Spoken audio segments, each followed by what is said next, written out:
Você vai passar aqui hoje. Bom dia, Luna. Bom dia.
Ei, pessoal, bom dia, Matheus.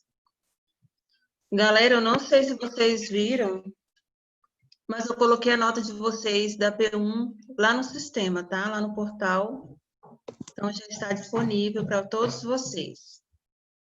E a correção da prova será através da videoaula, que eu vou explicar, né? Eu vou gravar questão por questão, explicar para vocês as respostas, né? Tudo certinho. Aí vocês vão entender o que vocês erraram e o que vocês não erraram. Por que nós ainda não liberamos a prova de vocês, né? A prova feita, para vocês conferirem o gabarito?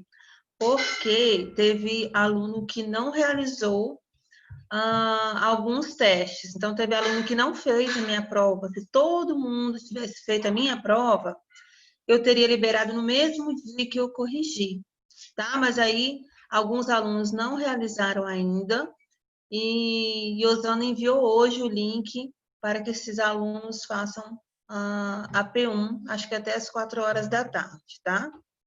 Então, é isso. Depois que todo mundo, toda a turma tiver realizado a prova, eu libero o gabarito para vocês poderem conferir o que vocês erraram, né? Eu sei o que vocês erraram e onde vocês erraram mais. Então, a gente vai ter que retomar algumas coisas aí, tá, galera? Para que vocês não avancem com dúvidas. Eu percebi que praticamente todo mundo errou a mesma questão. Então, quando isso acontece, fica mais fácil para a gente identificar o que precisa ser retomado, tá bom? Hoje, eu vou ver com vocês um conteúdo do capítulo 7, tá? Do volume 2. Eu vou trabalhar esse conteúdo hoje, do capítulo 7, tá? Falando sobre gráfico e infográfico e crase.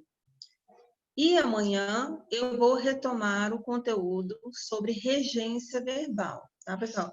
Olha, eu vou tratar de regência verbal com vocês até eu perceber que vocês conseguem fazer alguma coisa a respeito, identificar onde tem regência, onde não tem, que tipo de regência é empregado ali naquela frase, naquela oração. Porque é um conteúdo realmente muito difícil, muito extenso, e eu acredito que a gente precisa demandar mais tempo aí com relação à regência verbal, tá?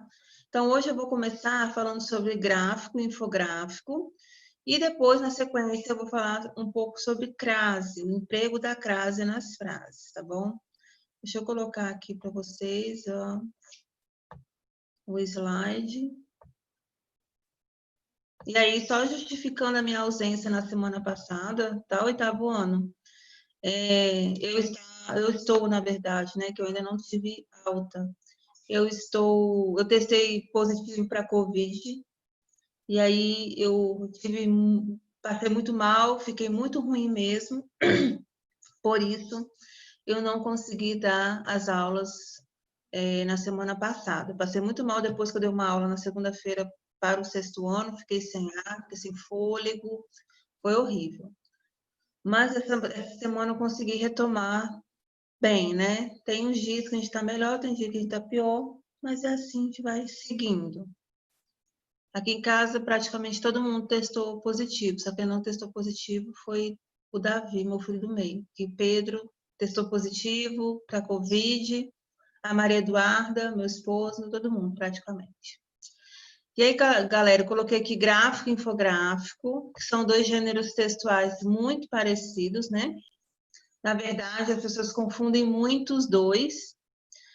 E aí, eu vou mostrar para vocês que, apesar de muito próximos, são gêneros com algumas finalidades diversas, né? Divergentes. E essas apresentações também desses textos, elas se dão muitas vezes em ocasiões diferentes.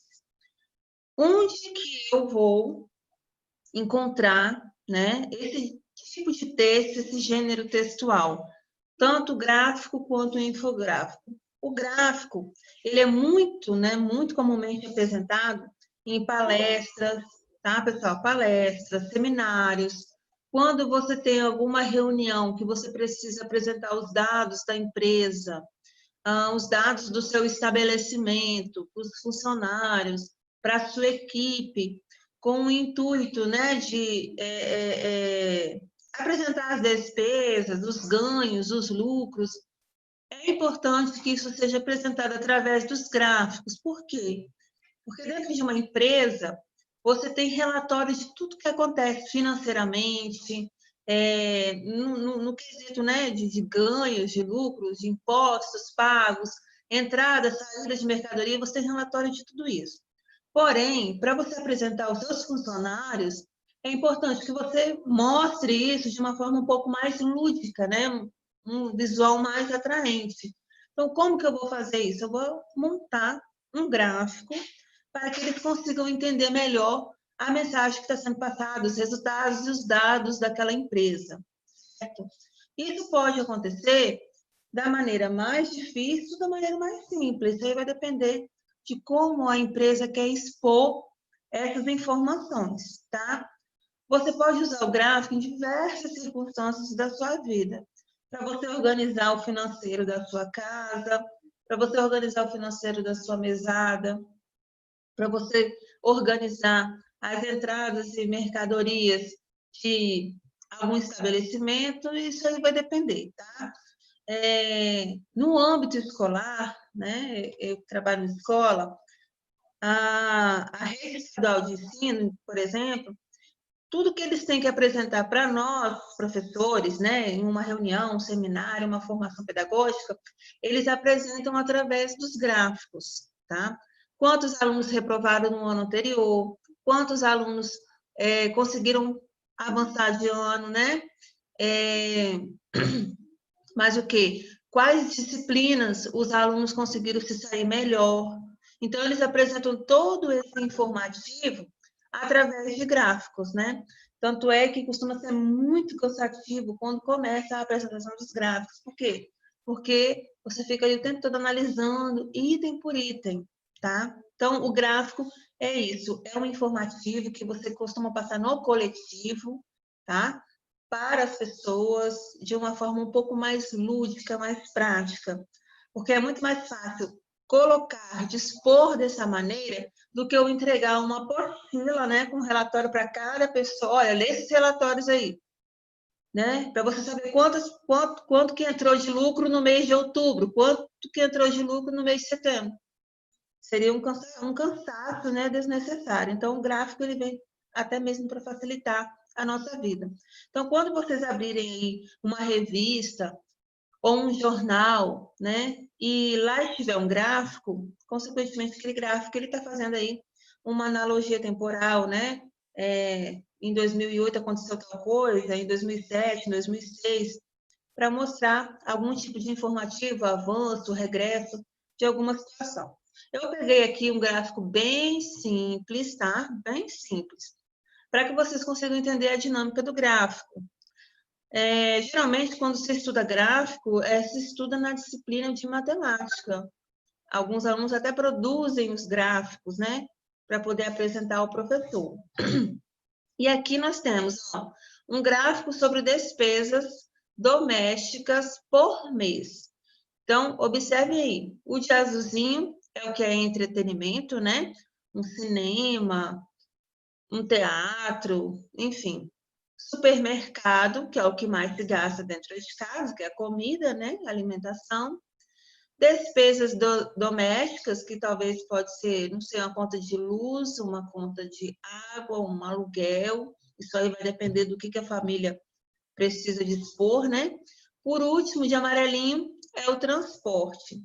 Então, observe aí, ó. Eles colocaram, essa família colocou o gráfico, né? As análises referente ao mês de janeiro, fevereiro e março.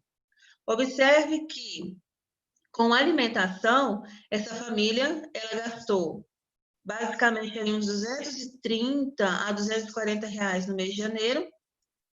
Aqui, no mês de fevereiro, um pouquinho mais, talvez 245. Quando chegou no mês de março, ela ultrapassou os 250 reais. Então, alguma coisa está acontecendo aí que essa família está gastando a cada mês um pouco mais com comida. Ou o preço dos alimentos aumentaram muito, ou essa família começou a adquirir alguma coisa mais supérflua, né? Mais desnecessária, não sei. A gente não sabe, a família que tem que saber, tá? O entretenimento também houve aí, né, um gastinho a mais. Janeiro foi menos, né? Fevereiro, aproximadamente uns 130, 135 reais. E aqui em março diminuiu, acredito que bem pouquinho aí, tá? Ou meio que estabilizou. Não, mas teve uma diminuição. E assim aconteceu com o transporte. O transporte foi instável, né? Não, perdão, despesas domésticas foi instável. Janeiro um pouco menos, fevereiro um pouco mais, aí caiu de novo, e assim vai. Então, você visualizando isso daí, você consegue ter uma noção de quanto que você está gastando todo mês dentro da sua casa, para onde esse dinheiro está sendo direcionado, e consegue saber qual mês você teve uma despesa maior e por que você teve uma despesa maior, tá? Eu não tenho essa organização, não conseguiria ficar todo mês fazendo um gráfico das minhas despesas domésticas. Deveria, mas eu não consigo, tá? Acho super interessante quem tem esse hábito. Então, pessoal, o gráfico é isso, tá? É um gênero textual lúdico, tá? É um texto visual que trabalha para facilitar a vida de quem está apresentando e de quem precisa também ter contato, entender as informações que estão sendo passadas, tá? Depois nós vamos construir um gráfico aí na nossa aula. Aqui também é um gráfico, tá, pessoal? Esse aqui é um gráfico de vendas por região. Então, provavelmente, quem fez esse gráfico, né, elaborou esse gráfico, algum representante de vendas ou alguma rede de lojas, né, de varejo aí, que vende geladeira, fogão e eletrodomésticos em geral. E aí, eles fizeram esse gráfico para mostrar qual a região que está saindo melhor do que a outra. Então, nós temos a região norte, nordeste, sul, sudeste e centro-oeste. Eu acredito que a que mais dá lucro aí é a região sudeste. Por quê? Porque, pelo que eu estou vendo, ela vende um quantitativo muito bom de todos os produtos, de geladeira, fogão, talvez um pouco menos que as outras regiões, mas em contrapartida, a região sudeste vende muito mais micro-ondas e muito mais cafeteiras, né? O norte, por exemplo, quase não compra cafeteira, que é o primeiro gráfico aqui, né? Compra pouquíssimas cafeteiras. Deixa eu ver mais o que. O nordeste também compra pouca cafeteira. Então, se eu fizer uma análise geral aí, eu vou concluir que a galera da região sudeste, né? A população da região sudeste tem muito mais pressa, porque a maioria aí adquiriu uma cafeteira. E o micro-ondas também, né? Porque a praticidade do micro-ondas colocou lá, descongelou, colocou, esquentou, né? A dinâmica do dia a dia, que é muito rápida. Também a região sudeste consumiu aí mais micro-ondas do que as outras regiões. Então, mais uma vez, se vocês fizerem uma análise geral do gráfico, vocês vão perceber que a região norte é a que menos compra geladeira, é a que menos compra fogão, é a que menos compra micro-ondas e é a que menos compra cafeteira. Então, a região norte aí não está dando muito lucro, né? Depois do sudeste, acredito que o sul esteja um pouquinho mais estável, o sul e o nordeste nas vendas, enfim. Então, pessoal, por aqui, pelo gráfico, você consegue ter uma perspectiva de vendas, né? O que você precisa fazer, por exemplo, quais estratégias você precisa traçar para atingir a região norte e fazer com que esse público aqui compre um pouco mais. Por que eles estão comprando menos? A região é uma região mais carente? É um estado mais pobre nesse sentido, né? Não tem muito poder aquisitivo para poder adquirir eletrodomésticos? Qual o motivo da região norte não conseguir se aproximar aí nas vendas, né? Nos produtos em comparação às outras regiões? E por que a região sudeste é a que mais consome eletrodoméstico, né? Qual o motivo? Será que é porque é um ambiente, né? É uma região que tem mais pessoas trabalhando fora, né? As mulheres trabalham fora, tem mais empresas, né? Então as pessoas têm menos tempo de preparar seu próprio alimento, de coar um café, enfim. Quais são os motivos e o que pode fazer, né, para alavancar as vendas? Então, isso aqui, pessoal, é muito importante, tá? Para uma empresa, para você estabelecer metas, para você entender o que está acontecendo. Como eu disse, é muito mais fácil você colocar isso num gráfico e apresentar para as pessoas o que você entregar na mão de cada um relatório imenso para cada um ler, né? Que vai ser muito chato. E aqui eu vou mostrar para vocês o que é o infográfico, tá? Deixa eu retornar com a tela para poder eu conseguir mostrar aqui um pouco melhor. Deixa eu jogar mais para cá. Isso. Isso. Olha aí, pessoal. O infográfico, ele é um recurso textual, tá? Eu chamo de recurso textual, porque ele auxilia muito, muito, principalmente quando um jornalista ele se propõe a investigar ou fazer uma pesquisa, propõe uma reportagem sobre determinado assunto. Esse repórter ele tem que ter consciência que ele precisa dominar essa arte do infográfico, porque o infográfico ele é praticamente uma arte. Você não trabalha apenas com as informações, você precisa dispor essa informação, colocar essa informação para o leitor, de modo que ele consiga entender toda a dinâmica que está sendo apresentada de uma forma tranquila e o objetivo principal seja atendido, que o leitor esteja a par daquela situação, esteja a par daquela informação. Então, é informação junto com dados, né? Aí, ao se fundir, você consegue elaborar um gênero textual que te permite lidar não somente com os números, né? Como o gráfico faz, porque o gráfico ele trabalha muito com a parte numérica, mas você trabalha com os números e com o informativo que vem disposto de forma escrita, tá? E aí também tem os desenhos, né? A maioria dos infográficos, ele tem uma ilustração também para apresentar esses dados para vocês. Então, olha bem, aqui nesse infográfico, a informação é sobre infância e adolescência ameaçadas, né?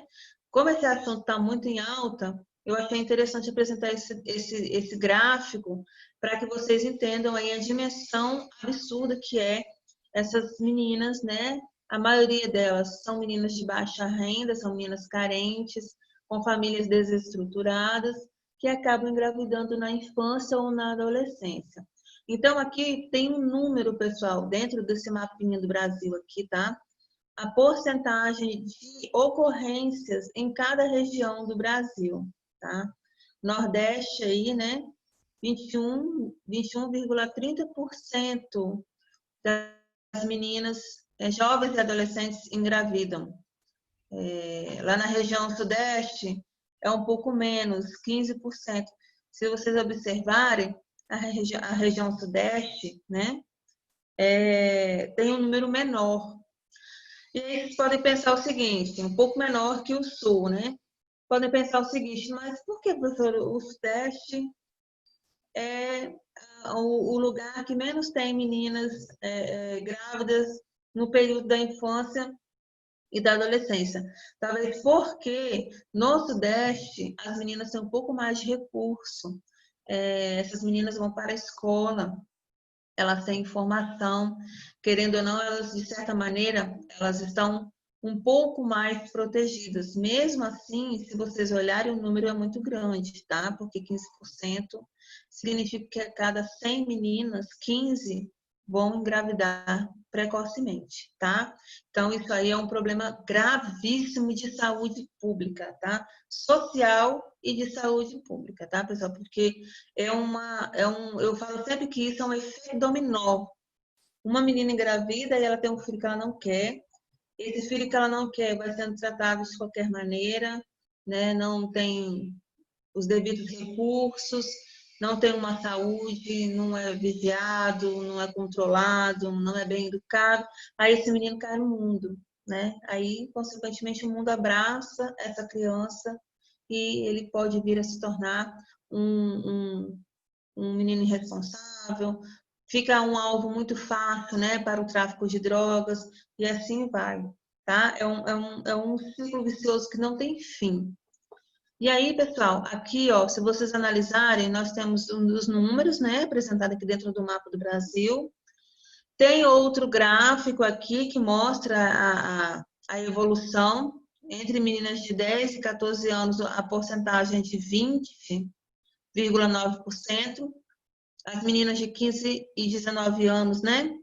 17,26%. É uma queda. Então, poxa, as meninas de 10 e 14 anos são mais suscetíveis. Então, são coisas que têm que ser analisadas. Olha aqui, ó, Norte e Nordeste tem os maiores números relativos de casos nascidos vivos de mães na faixa de 10 a 19 anos por região, dados de 2015. Então, pessoal, além dos dados numéricos que são apresentados aqui no infográfico, vocês ainda podem lidar com todo o informativo escrito disposto aqui nesse gênero textual, tá, pessoal? Olha aqui, eu coloquei para vocês outro infográfico sobre o desmatamento. Olha bem. Eu achei esse infográfico assim, bem extenso, tá?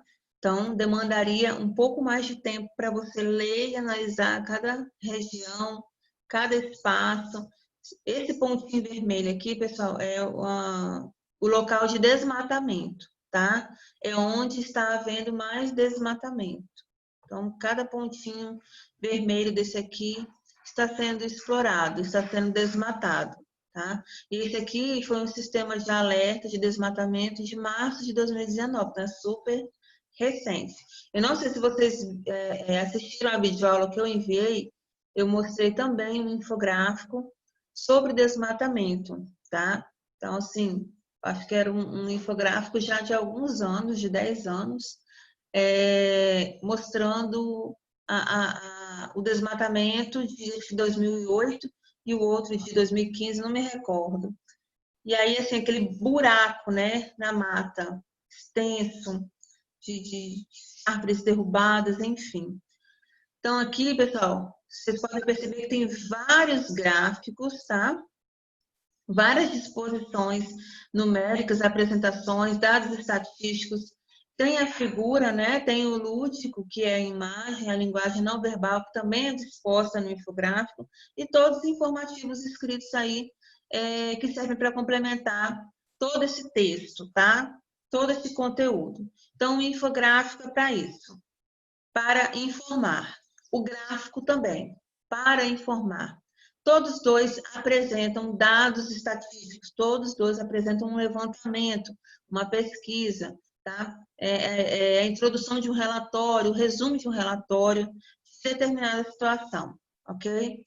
Porém, o infográfico ele é um pouquinho mais completo, um pouco mais dinâmico, no sentido de não apresentar somente números, mas também informações e linguagem não verbal, que são as imagens. O que vocês verão lá no gráfico é uma forma dinâmica, mas um pouco mais simples, né? Porque ele só tem muito aos números, diferentemente do infográfico. Mas os dois são irmãos, tá? Cada um com a sua dimensão aí, cada um puxando a sardinha para o seu lado. Tá, pessoal? E agora, eu vou entrar aqui rapidamente, porque eu vou ter que retomar esse conteúdo, né? Afinal de contas, nós perdemos 2 aulas semana passada, então eu vou ter que abraçar o mundo aí. Vou iniciar com vocês crase, tá, pessoal? Crase é o bicho de 7 cabeças de muita gente. O emprego da crase é um problema. Por quê? Porque a gente percebe que o aluno estuda crase a vida inteirinha, né? Começa no fundamental, vai para o ensino médio dando crase e ainda assim tem muita dificuldade do emprego da crase. Então, eu vou dar uma regra básica sobre crase. Básico do básico. Só existe crase quando houver a necessidade de fusão entre a preposição a e o artigo definido a, tá? Então, crase nada mais é do que a fusão, a junção do a preposição com a artigo. Juntou os dois, eu formei crase. Então, pensa bem comigo. Se eu preciso juntar o a preposição com o a artigo, significa que a palavra que vem após a crase tem que ser uma palavra feminina, porque para ter um a, né? A casa, a praia, a lagoa. Então, são palavras femininas, sim. Preciso que essas palavras sejam palavras femininas. Quando eu digo que eu vou à praia, praia é um termo de gênero feminino. Porque eu não falo o praia. Eu falo que eu vou ao praia? Claro que não. Eu vou à praia. Praia é um substantivo, tá? Feminino. Eu preciso do a para preceder o termo praia, o substantivo praia. Eu não falo o praia, eu falo a praia. Eu não falo o lagoa, eu falo a lagoa. Então, antes de qualquer coisa, lembre-se que eu preciso empregar crase, sendo que a minha palavra posterior à crase tem que ser uma palavra feminina. Se não for, então você tem que pensar aí, tá? Quer ver uma expressão que eu vejo as pessoas colocando crase, assim? Eu fico, da onde que esse pessoal tirou essa crase? Quando eles colocam assim, ó, eu vou caminhando a pé. Ah, eu vou a pé para o centro. Ok. Então você fala a pé, você não fala o pé. Como é que é isso? Porque pé é uma palavra masculina, tá? É o pé, não é a pé. Você vai a, esse vai a é preposição. Eu não posso colocar ali um artigo feminino a, tá? Porque eu não falo a pé, eu falo o pé. Ah, você machucou o quê, meu filho? Ah, eu machuquei o pé. Ah, você machucou o quê? Ah, machuquei a minha pé. Claro que não. É o pé, tá? Então, quando você vai caminhando a pé para algum lugar, esse a é uma preposição sozinha e única. Não precisa de crase. É um erro, tá? Então, vamos ficar atentos aí a esses detalhes. Se minha palavra posterior, tá? É uma palavra masculina, então não vai levar crase, criatura. Não pode. Quer ver um exemplo? Vou ao cinema.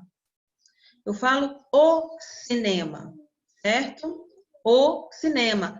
Por isso que você fala a o, que é o a preposição com o artigo de cinema, tá? Aí você junta ao cinema, certo? Aí eu vou a crase cinema, eu vou a cinema. Não, eu vou ao teatro, eu vou ao cinema, eu vou ao médico, certo? Então, a primeira coisa é isso. Palavras só podem ter crase quando o meu termo posterior, né, aquele indicativo, for um substantivo feminino, uma palavra feminina, tá bom? Nossa primeira regrinha aí, ó. A crase deve ser empregada apenas diante de palavras femininas. Essa é a regra básica para quem quer aprender mais sobre o uso da crase. Apesar de ser a mais conhecida, não é a única. Mas saber que, salvo exceções, a crase não acontece antes de palavras masculinas. Isso já ajuda bastante, tá? Nós temos algumas situações específicas? Lógico, tá? A língua portuguesa inteira é desse jeito. Você aprende as regras primeiro, depois nós vamos para as exceções. Mas não se preocupe, porque até as exceções da crase são exceções super tranquilas. O negócio é aprender de verdade, tá? Que é o que não acontece. Olha aqui, ó. As amigas foram à confraternização, tá? Esse confraternização é um substantivo feminino, tá, pessoal? Eu vou preparar a confraternização. Então, é um substantivo feminino. Então, é uma palavra feminina. Quem vai, olha o verbo, as amigas foram. Quem vai, vai a algum lugar. Então, observe que se vai a algum lugar, esse a é uma preposição. Ah, professora, mas eu não consigo fazer assim. Então, substitui esse a aí e coloque uma outra preposição para você ver. As amigas foram para a confraternização. Se eu conseguir fazer isso para a confraternização, eu já sei que ali eu tenho uma preposição a e eu tenho um artigo a. Eu preciso unir esses dois as e colocar uma crase, tá? Substitua a palavra confraternização pela palavra encontro. Olha a diferença. Encontro já é uma palavra masculina. É o encontro, não é a encontro, tá? É o. Observe que aí, o encontro, ele já perde o artigo masculino, que é o o. Então, eu vou colocar aqui, ó, a minha preposição a e o meu artigo o. Isso aí vocês podem fazer em que situação? Quando vocês tiverem dúvida se realmente aquele termo pede, né? Se aquele termo tem um artigo ou se aquele verbo ele tem preposição. Então, se você conseguir fazer essa substituição do masculino, do feminino para o masculino, você consegue perceber, tá? Então, as amigas foram ao encontro. Então, aqui eu tenho a fusão da preposição a e do artigo o, certo? Amanhã eu vou parar exatamente daqui, tá? 8º ano. Vou voltar para esse slide para nós continuarmos. Aí a gente vai fazer as tarefinhas do livro, ok? Por hoje é só. E quem tiver dúvida, já pergunta, tá? Anota aí no cantinho do caderno, porque crase vai cair na P2 de vocês, é um assunto que precisa ser levado em consideração. É muito importante aprender crase, tá, pessoal? Beijo e até amanhã, se Deus quiser. Tchau, tchau.